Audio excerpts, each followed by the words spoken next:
Hola, ¿qué tal? Muy buenas noches. Les damos la bienvenida a una nueva emisión de Verbo Comisura, un ciclo de entrevistas dedicado a creadores e investigadores de la literatura. Hoy estamos muy contentos porque tenemos a un invitado de lujo que viene desde Argentina y es Pablo Andrés Rial. Antes de comenzar, me gustaría leerles una breve semblanza para que se enteren de quién es. Pablo Andrés Rial es docente, poeta, escritor y dramaturgo argentino, autor de los poemarios La Casa de Barro, Aves Desplumadas y Forzado a Viajar, que fue publicado en México. Varios escritos suyos han formado parte de antologías y actualmente colabora realizando reseñas, en revistas de Argentina, España y México. Hola Pablo, ¿cómo estás hoy? Hola, ¿qué tal? ¿Cómo estás, Alexis? ¿Todo bien? Todo Gracias bien, afortunadamente. por Perdón. invitarme, gracias por el espacio. Y ¿Cómo, bueno, cómo te ha tratado el país?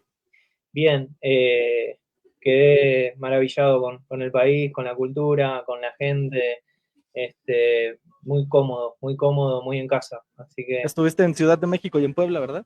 sí. Estuve unos días acá en Ciudad de México y bueno, después me fui a Puebla también a hacer las presentaciones del libro.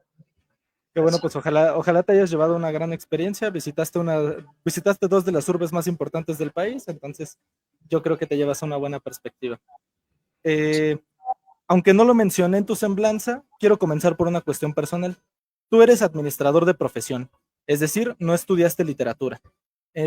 Por lo tanto, yo quisiera comenzar preguntándote, ¿cómo llegas a la literatura y, más importante, a ser escritor? Em, digamos que no fue algo premeditado, no fue algo que pensé, sino que sucedió simplemente. No es algo que planifiqué, se fue dando de esa manera. Si bien, como bien destacás que la disciplina en cuanto a lo académico fue otra, em, siempre convivió ese lado mío de la literatura, la parte del género, sobre todo el género de la poesía, y, y salió, digamos, ¿no? Eh, no es que fui insistente ni estuve planificando las cosas, eh, sino que simplemente se dio así. Eh, Escribir, leer y, y bueno, acá estamos hoy tratando de seguir con eso. Eh, Entonces, o sea, no hubo ninguna suerte de empuje, por ejemplo, por parte de tu familia, por parte de tus amigos. ¿Qué sucedió? O sea, ¿en algún momento tomaste un libro y decidiste que lo que encontraste ahí te fascinaba o qué? ¿Cómo fue? Eso es como lo que quisiera saber y lo que quisiera que el público supiera. sí, mi primer contacto con la poesía lo tuve porque mi hermano, el mayor, Sergio, eh, me dio a conocer algunos autores, algunos poetas, y yo tendría, no sé, 13, 14 años, y ahí empecé a conocer el mundo de la poesía. A partir de ahí, digamos que fue como el punto de partida. Y respecto de, bueno, no tengo, mi padre ha sido un gran lector, una persona que se ha interesado mucho por los libros y la historia y la filosofía, y bueno, abarca un montón, muy curioso. Eso quizás creo que de alguna manera también me ha influenciado. Y después no, después respecto de los amigos, es curioso, pero es como que también uno es un poco eh, el bicho raro de los grupos, ¿no? Eh, yo creo que cuesta a veces, para los demás, para las amistades, más que nada las primeras amistades que uno tiene y que se van conservando con los años, esta figura, digamos, bueno, este escribe poesía o, no sé, soy poeta, qué sé yo. Es como, es raro digamos, en la dinámica cotidiana, eh, tener un amigo que escriba poesía. Así que bueno. Y justo es interesante esa parte, o sea, ¿cómo afecta el Pablo administrador al Pablo poeta y viceversa? O tienes que ser uno de día y uno de noche. No, yo trato de vincular ambas cosas, porque lo administrativo no es pura y exclusivamente cálculos, sino que lo administrativo es una cuestión digamos, traspasa eso y tiene que ver con los vínculos humanos, tiene que ver con lo social, tiene que ver con las interacciones entre las personas, eh, y por sobre todas las cosas te ayuda también, tanto en materia de, digamos, si vamos a hablar de poesía, te da un cierto perfil que te permite organizarte de una mejor manera y, y tener una cabeza más permeable a lo que es la planificación. Sí, justo, me parece que es parte de lo que ya comentábamos cuando pudimos platicar el día de tu presentación, sobre cómo, aunque la administración esté supeditada a, como al mundo del comercio, sigue siendo una ciencia social, ¿no? Y no deberíamos como olvidar esa parte. En una línea como semejante a la de la pregunta anterior, quisiera saber cuáles son las lecturas que más han influido en ti. ¿Qué podemos encontrar en la cabecera de Pablo? Eh, ¿Qué más han influido en ti y en tu obra? sí, a ver, es que sí, es bastante amplio el abanico. Me ha marcado mucho, esto siempre lo digo cuando me preguntan, me gusta mucho, me gusta no solamente en gusto, sino en una cuestión de que me ha nutrido bastante y me ha hecho ver la literatura y, y la forma, las formas y la forma también de crear y de pensar y de producir arte. Jean Cocteau es un escritor que lo descubrí, y no solo como escritor, es una persona, ha sido digamos, una persona muy multifacética y ha tenido no solo en la escritura su aporte, sino que en el teatro, en lo que es el tema de la dirección, las ideas de cortometraje, en ensayos. Ese podría decir que me ha marcado un antes y un después en mi forma de ver la literatura y ver la poesía. Eh, Después hay otro escritor que me gusta mucho.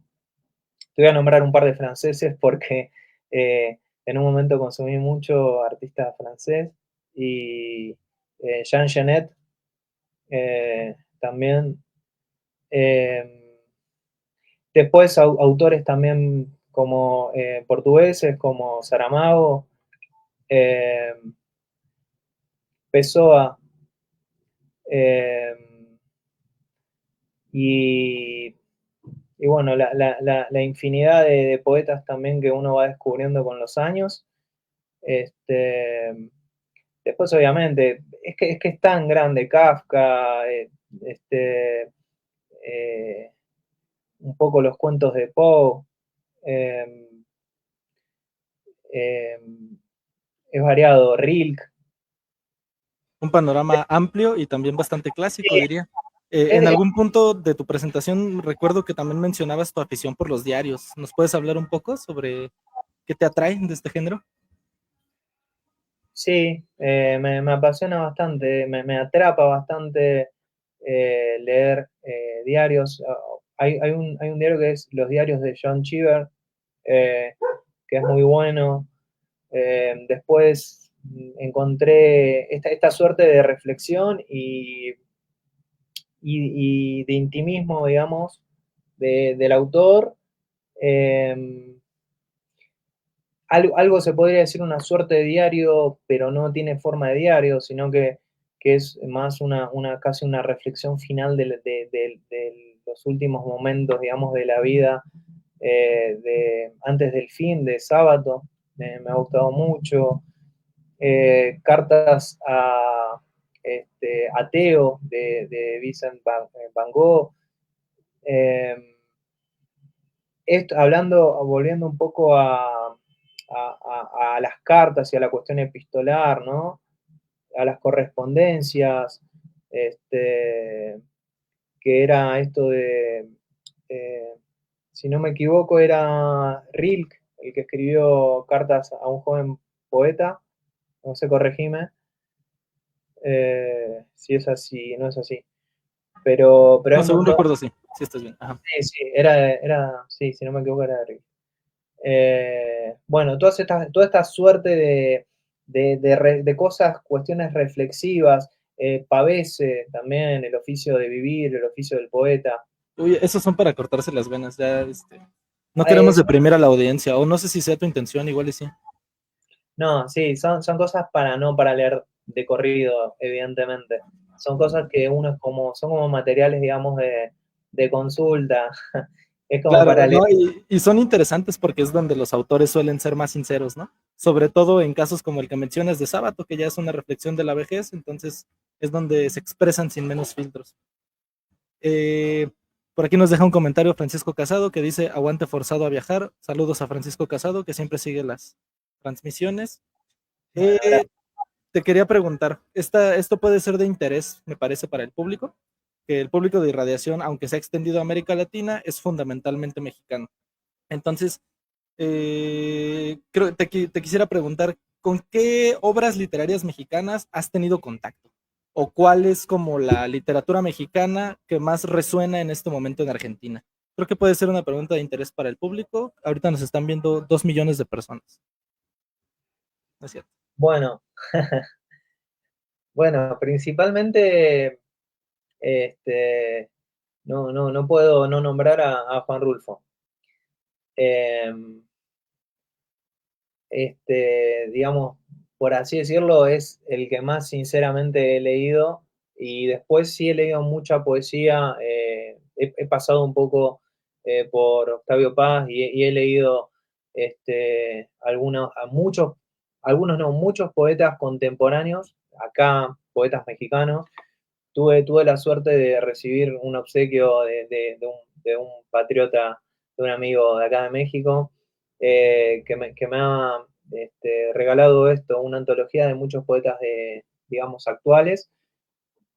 Mentiría si te digo que me acuerdo de los nombres de ellos, pero he buceado bastante en las letras y en las palabras y en los versos de estos poetas y me he encontrado con lindas sorpresas en cuanto a aprender, ¿no? Porque aprender nuevas voces o por lo menos a escucharlas y es algo totalmente, se nota esta cuestión de intercambio, vamos a decir, de vivencias y de cuestiones de contexto y de culturas. Eso se ve mucho desde algún tipo de vocablo, de algún tipo de definición o concepto de palabra, el uso de las palabras, las estructuras, la forma del decir de la poesía.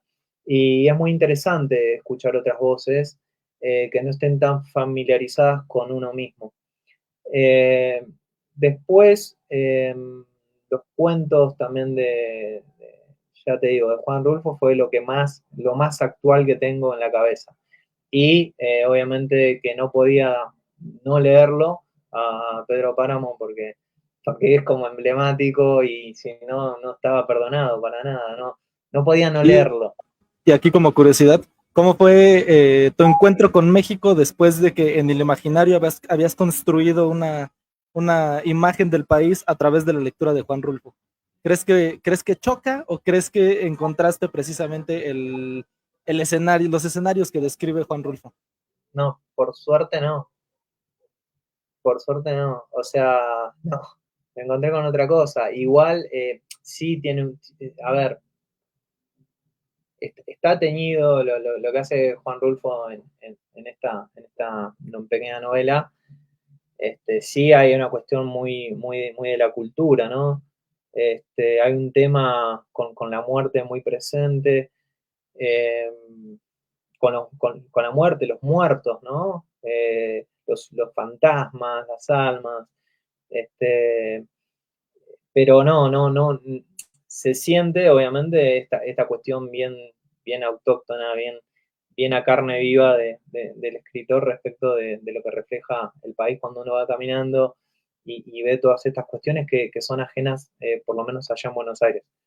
Eh, Así que sí se siente vamos a decir, ese arraigo, esa cosa enraizada, ¿no? De la cual habla él. pero no, obviamente no literal, no ando, digamos, intercambiando, creo, con ningún fantasma ni con ningún espíritu. Claro, y como tú dices, afortunadamente tampoco es un sitio tan depresivo, ¿no? Como el que nos presenta Rulfo. Totalmente. La gente, ya te digo, yo tengo una muy linda impresión.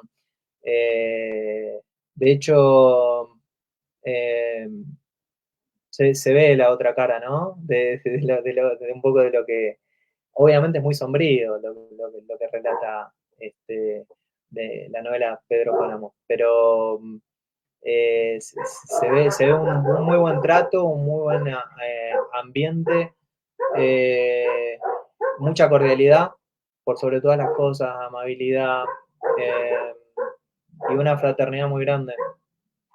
Y eso es muy valorable. Qué bueno, pues ojalá se siga haciendo. La siguiente pregunta, no me la argumentes, solamente respóndeme A o B.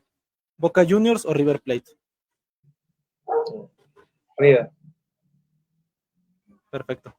En tu semblanza, bueno, eres fundamentalmente un poeta, pero en tu semblanza también mencionas que eres dramaturgo. Entonces, antes de que empecemos a hablar de tu poesía, me gustaría que me hablaras como de tu trabajo como dramaturgo o en el mundo del teatro, que hoy eh, es un poco difícil, es un poco escaso encontrar gente en el medio de la escritura que también se dedica al teatro. Entonces, me gustaría que nos hablaras un poco.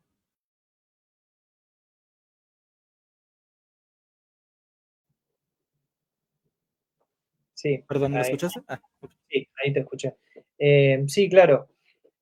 Yo incursioné en el mundo de la dramaturgia a través de una idea que tuve, como siempre, parte de una idea. Era un cuento, hace muchos años, eh, un pequeño cuento que empecé a verlo un poco más en aumento, lo empecé a trabajar, a ver la posibilidad de que eso se podía profundizar mucho más, se podía trabajar con los personajes, podían tener sus propios rasgos, sus propias cualidades, características, formas y hasta incluso diálogos. O sea, de un cuento nació algo más que un cuento y eso poco a poco se fue transformando en un guión, en este caso en un libreto. Eh, y fue muy interesante y muy gratificante ver cómo ese proceso de transmutación, de transformación, de metamorfosis, digamos, que existe desde lo que podríamos llamar un cuento a algo que se lleva y queda puesto en escena en formato teatral, fue muy lindo. Desde trabajar con actores y actrices para esa obra, de trabajar en conjunto también con una dirección, eh, fue muy lindo y a partir de ahí, digamos, me- fue tanta digamos, el placer y la gratificación que tuve. Se estrenó la obra de teatro, fue muy bien recibida, eh, y de hecho, bueno, tuvo lindo reconocimiento también de una mención. eh, y me di cuenta que Perdón, ¿y la podemos ver en algún lado? sí, ¿O no? se llama El hocico de los años. Eh, yo no sé si está subida. Ahora, sé que en YouTube hay algo, hay un radioteatro de esa obra. No sé si habrá quedado un registro grabado, lamentablemente, pero sí hay un radioteatro dando vuelta por ahí, hay un par de notas periodísticas que habla de lo que trata. Estaría bueno en algún momento volver con la obra. Pero bueno, esos fueron los inicios.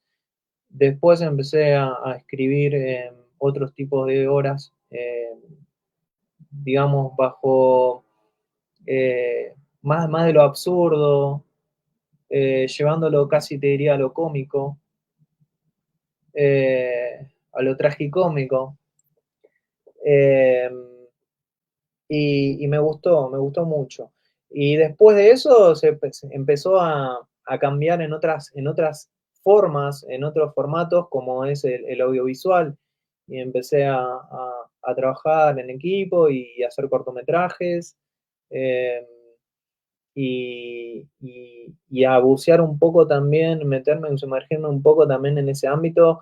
Y yo creo que es la mejor, tanto formato teatral, formato, vamos a decir, audiovisual y también musical, porque algunos escritos que he hecho, de hecho, en Forzado a Viajar hay un poema que dice que arranca con estoy mal hermano, algo así, no me acuerdo muy bien. Eh, ese poema está hecho canción, se llama Junio, el tema. Eso sí, si lo buscan en YouTube aparece. Eh, y quedó hermoso. De hecho, ese poema no lo puedo como leer, casi que lo canto, te diría. Eh, así que bueno, y este año estamos con un proyecto con un escritor argentino también, estamos ahí craneando un poco hacer un unipersonal. Eh, así que sí, sí, son otras formas de transmitir, otras formas de sublimar, otras formas de decir y otras formas de hacer. Eh, por eso digo que la poesía por un lado está por un lado y estas cosas están por el otro, pero de alguna manera eh, hay una cosa en común, ¿no? Sí, pues qué interesante y probablemente es muy enriquecedor que hayas saltado, ¿no? Como de un medio artístico a otro, porque yo estoy convencido que cada lenguaje artístico nos puede enseñar mucho del propio, ¿no? Yo creo que el cine nos puede enseñar mucho de la literatura y la pintura del cine, etcétera, ¿no? Eh, ahora sí podemos pasar a hablar de tu poesía y específicamente de Forzado a Viajar, disponible en Paserios Ediciones. Eh, yo quisiera que nos contaras de qué trata este libro y qué fue lo que intentaste con él. Bueno, lo que intentaba con él, no sé, la verdad. De lo que trata el libro, aborda temas bastante comunes. Eh, digamos, desde una cuestión de, esto siempre cada vez que me preguntan tengo la oportunidad y digo lo mismo, porque en realidad es esa.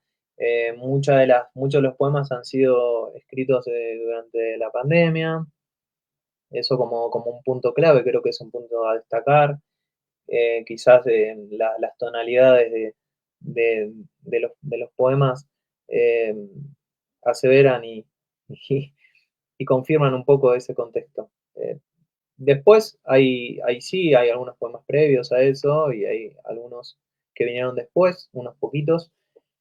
Eh, y está un poco teñido de estas cuestiones, digamos, de la rutina, por un lado, pero de la rutina observada, detenida, de la asociación de ciertos objetos con cuestiones más filosóficas, si se quiere decir así, con reflexiones, este, con una especie de grito callado, ¿no? Eh, de ciertas,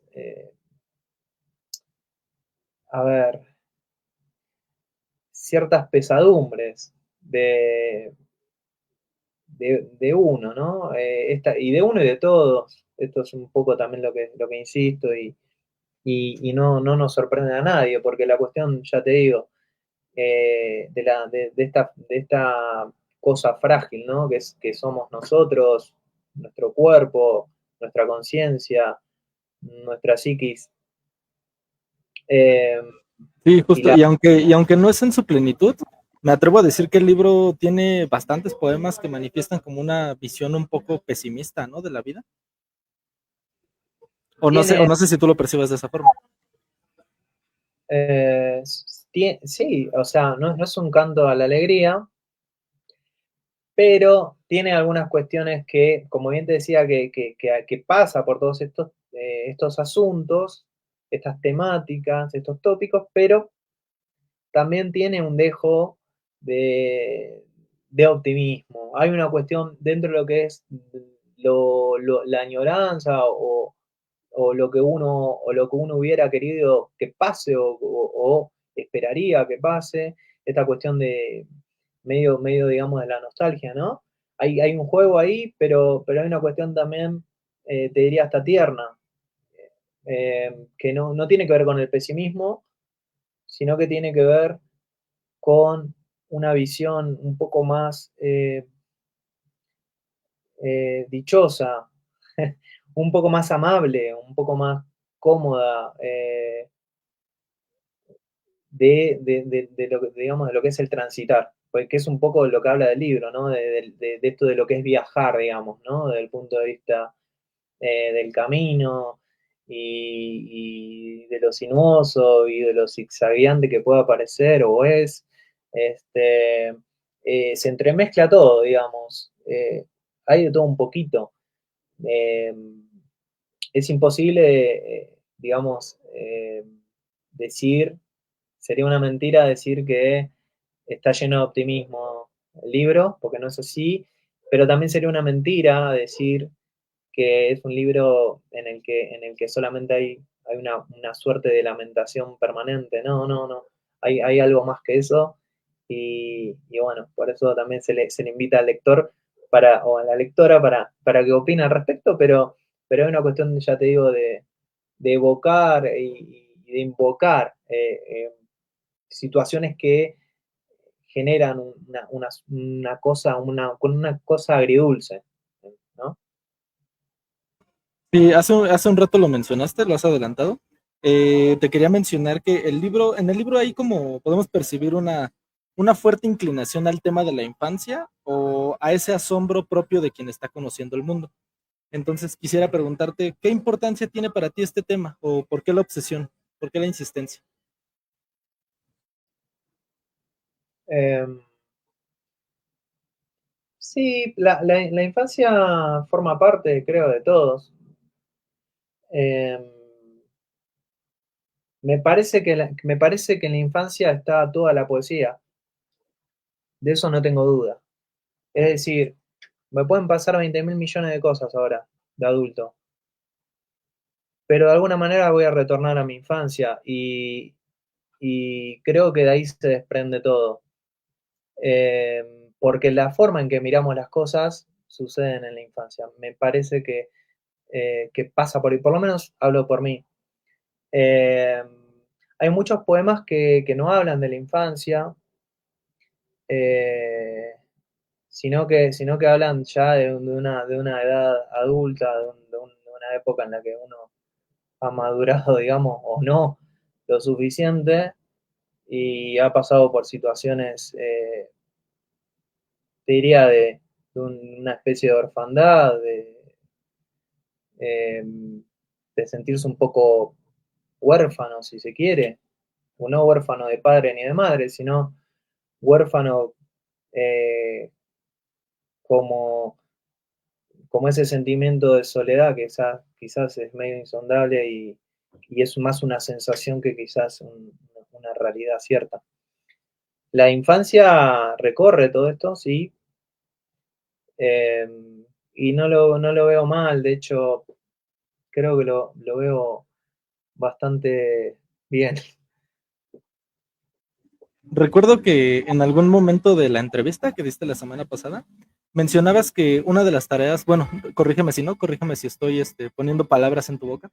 Mencionabas que una de las tareas de la poesía era la de enseñar a maravillarse con los detalles cotidianos, ¿no? Que habíamos como aprendido a ignorar justo por cotidianos.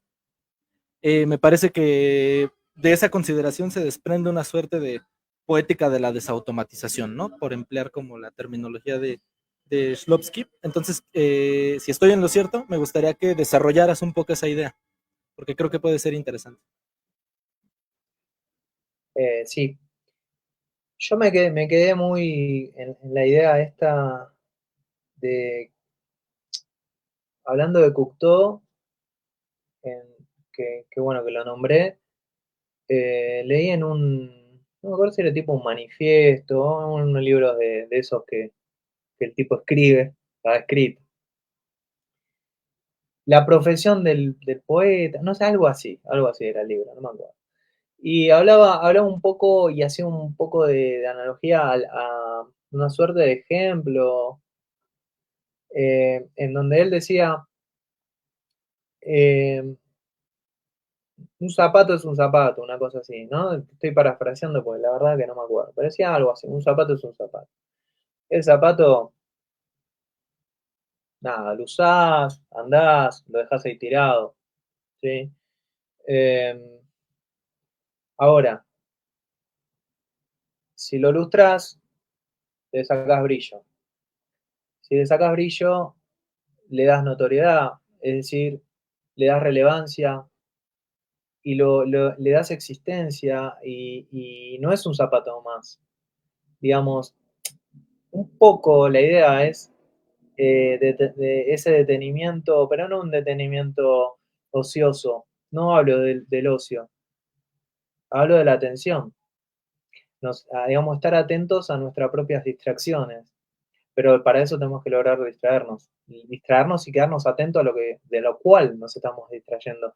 Digo, observar las cosas eh, te hacen un poco más estudioso de esos agentes que uno los tendría que ver, esto de ver las cosas de nuevo, de cero, es como un volver a nacer, y es un esfuerzo, la verdad, y un desafío enorme, pero que todo nos extraña, que es un poco la idea, me parece, que todo realmente nos resulte curioso y nos llame la atención.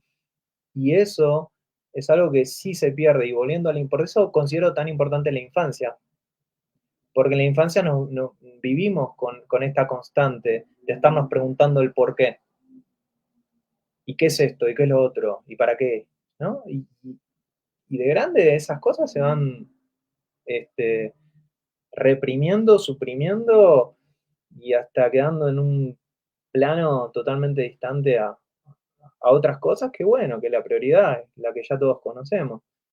Eh, vivir en robotizado, en piloto automático, trabajar, estudiar, si es el caso, comer y hacer lo mismo una y otra vez hasta que te mueras. Entonces, creo que lo que diferencia es esta suerte, esta forma de incomodarse frente a lo que está establecido. Y, y que no sea el objeto en sí lo que estemos viendo, sino que sea otra cosa, no sé, buscarle, resignificarlo. Y también aquellas cosas que conocemos, observarlas mejor, ser más perceptivos, poder desarrollar eso, poder desarrollar un poco más los sentidos y no porque están ahí, listo. Porque yo miro esto, listo. Porque yo escucho un sonido, listo. No, un poco es esa cuestión de parar un poco y, y ver qué te da eso, qué te comunica. Y, y eso no es un trabajo fácil. Pero me parece Sí, justo creo que mientras uno más va envejeciendo, va perdiendo esa capacidad de asombro, ¿no? Que digamos, en la infancia está exacerbada. Y como dices, hay que hacer es un esfuerzo muy arduo, ¿no? El de aprender a ver otra vez los objetos con ese asombro. Pero yo creo que es a lo que se dedican los poetas. Los poetas son unos tramposos y nos enseñan a ver cosas donde no, no las podríamos percibir a simple vista. Y yo creo que tú, como todo buen poeta, eres también un tramposo. Para ejemplificarlo, voy a leer un poema que no está en este libro, pero está en internet, que dice: una mujer mira las flores frente a la ventana. Si yo desconociese la existencia del viento, juraría que le están hablando.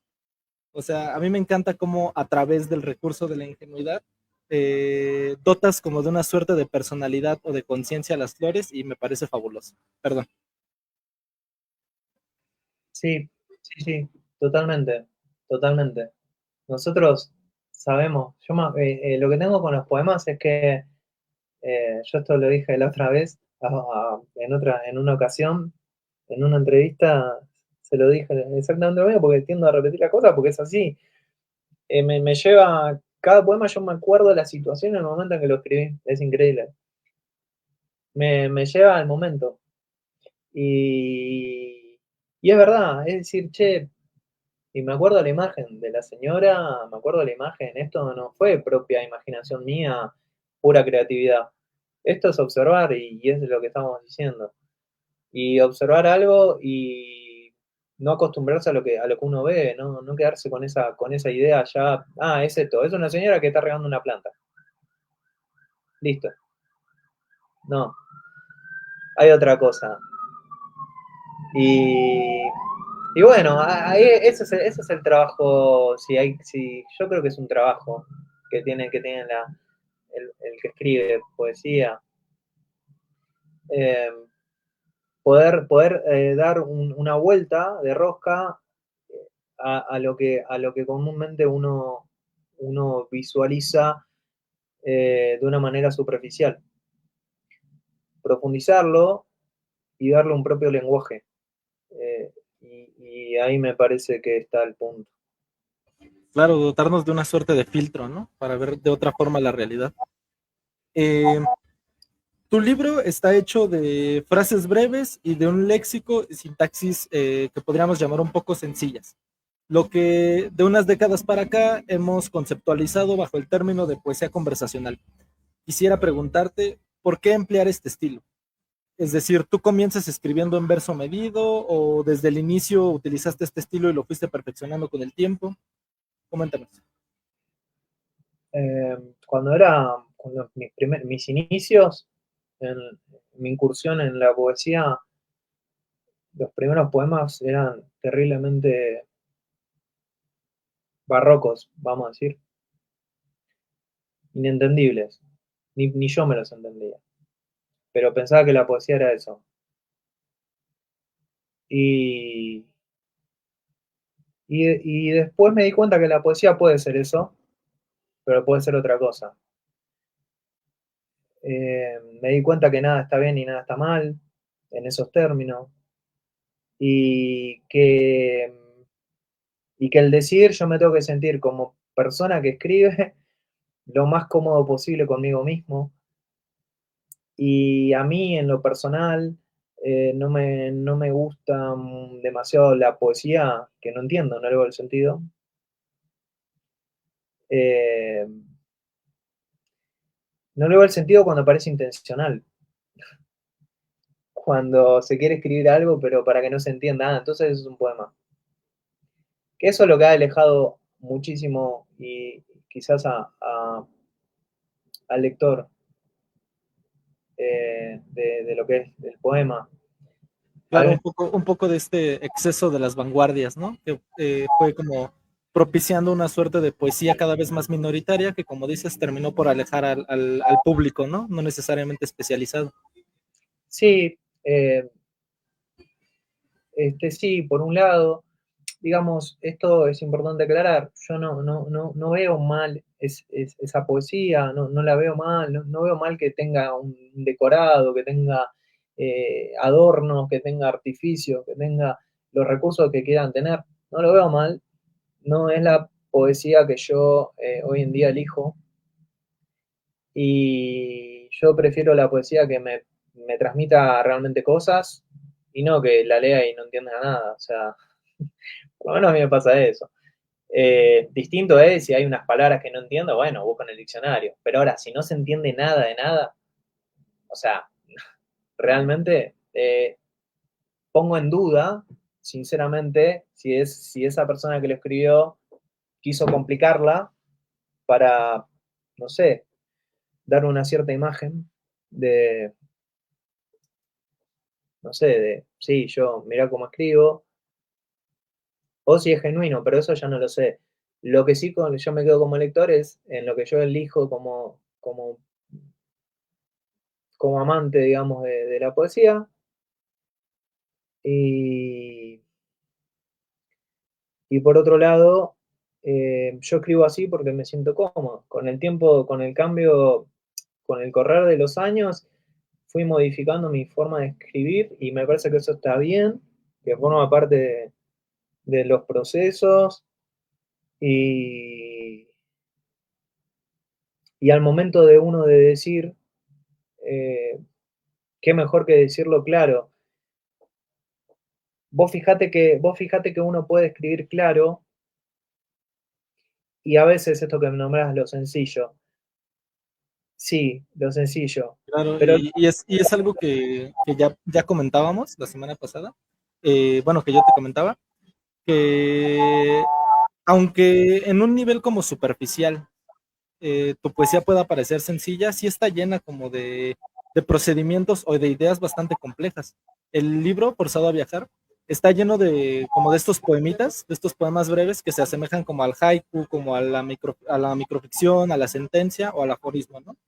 Yo creo que una de las bellezas del aforismo es su capacidad de sintetizar ideas que podemos desgajar como en explicaciones más extensas, ¿no? Pero que podemos hacerlo en unos cuantos versos. Entonces, me gustaría que me ayudaras con un ejercicio en el cual yo voy a elegir un par de poemas de este tipo y tú me vas a, como, quiero que te explayes con una explicación sobre qué idea puede condensar ese poema. sí, Me explico? sí, yo quería hacer antes un paréntesis, que Ok. te iba a decir que es rápido, pero lo sencillo no descarta lo profundo del mensaje, ni lo complejo o lo complicado garantiza la profundidad. ¿Me explico? No es algo que está directamente, intrínsecamente relacionado una cosa con la otra. Eso, ¿no? Sí, claro, no están peleados y de hecho hay poetas que demuestran que incluso justo escribir sencillo para decir ideas profundas puede ser un ejercicio bastante complejo, ¿no? Ahí está José Emilio Pacheco, ahí está Pizarnik, ahí está Roberto Juarros, ¿no? Entonces, ¿podemos comenzar? Sí. A ver, este dice, un pájaro desafina cada mañana y parece no importarle. Creo que los demás están empezando a cantar como él. Que lo tendría, perdón, lo tendría que explicar o... Sí, sí, explicar Ah, la idea. ok. Bueno, no soy muy de explicar los poemas, pero... Lo mm, digo como un ejercicio para quienes nos estén viendo y no estén tan familiarizados con la poesía, que de pronto puede ser como difícil, como sí, entender cuál es el propósito de un poema de este tipo. sí, a ver, eh, esto tiene que ver con lo que es diferente, ¿no? Con no seguir, digamos, se le puede dar una connotación. Después, lo que pasa como que no quiero como reducir o limitar la interpretación de quien lee la poesía, pero porque lo estoy condicionando de alguna manera si explico qué es lo que quiero decir con eso. Pero bueno, esto en algún punto tiene que ver con esto de las masas, del que hace las cosas diferentes, del que, digamos, lo ve como algo raro, y sin embargo, eso que marca es esa cuestión de rebeldía o una cuestión disruptiva frente a las costumbres o a la forma de hacer del resto, termina siendo de alguna forma después seguido, ¿no? Nadie se anima a cambiar los hábitos o a ser diferente y cuando alguien lo hace, se lo ve primero en primera medida algo mal o con ojos medios como de extrañeza y hasta de rechazo y después puede pasar que haya marcado un nuevo rumbo, ¿no? Eh, y una nueva forma de ver. Es eso, básicamente. Me encantó, ¿eh? La explicación. Amé a la poesía desde antes que me dijeran su nombre. Ah, bueno, eso es verdad. Eso no puedo explicar mucho. Eh, tiene que ver con esto de no darle quizás un nombre a las cosas, ¿no? De no darle un concepto a las cosas, ¿no? Como que sí está bien eso, pero también está bien lo otro. Está bien a veces hacer sin saber realmente qué es lo que se está haciendo o bajo qué concepto se está haciendo. Porque eso también te permite, después no te das cuenta, es como, a ver, saquémosle la palabra poesía y pongámosle otra cosa, amar a algo, ¿no? Sin saber exactamente cómo se llamaba o qué era. Vos sabés que lo querías, vos sabés que existía en primera medida, existía, no tenía un nombre, no tenía nadie te lo explicó. Y sin embargo, después te diste cuenta, se trataba de eso. Bueno, Claro, claro. no importa, le pusimos un nombre. Tiene Por que ver. último, la vida consiste en esperar un colectivo con la esperanza de que antes de que llegue alguien te pase a buscar. Sí, eh, esto tiene que ver un poco con la cuestión de directamente vinculado con la soledad, con la espera y con esa esperanza. Ahí hablamos un poquito de esperanza, ¿no? Esperar, una cuestión más de fe, de decir, bueno, quizás no seremos tan olvidados, quizás en algún punto alguien se acuerde y se acuerde de nuestra existencia o se acuerde de, de lo que nosotros también esperamos y de este encuentro con el otro. Eh, es un poco tierno y un poco que habla de no estar solo, ¿no? De poder este, encontrarnos y cruzarnos con esas personas que quizás de alguna manera eh, eh, vivimos esperando. ¿No? Quizás no sabemos bien quién es, pero, pero cuando aparece nos resulta muy familiar y nos devuelve un poco ese bocado de vida que necesitamos, no sé. Pues muchas gracias por tu ejercicio de exégesis. Yo estoy seguro que los lectores, aunque tú creas que estás limitando la interpretación, lo van a agradecer bastante. Y bueno, nos estamos aproximando al final.